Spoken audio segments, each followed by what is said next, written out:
Siamo con Alessandro Baldin, vice sindaco del comune di Battaglia Terme. Ecco, qual è la situazione qui? L'acqua è sempre più alta.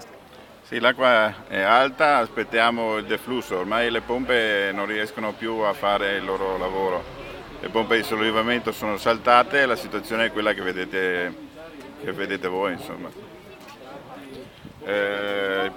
I volontari stanno facendo il massimo, carabinieri, forze dell'ordine, protezione civile, cioè sono incommiabili da questo punto di vista, solo che davanti a questo non è possibile fare altro.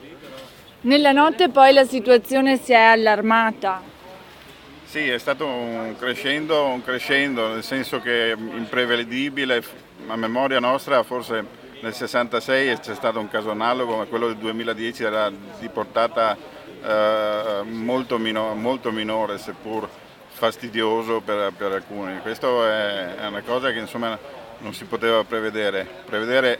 Dico, ci sono delle opere idrauliche da finire, sto ripetendo, l'ho detto anche a qualche sua collega, cioè bisogna in qualche modo che le opere idrauliche che mettono in sicurezza il cittadino vadano oltre al piccolo esproprio, alla piccola posizione del privato, perché qua ne va della salute e della sicurezza di tutti.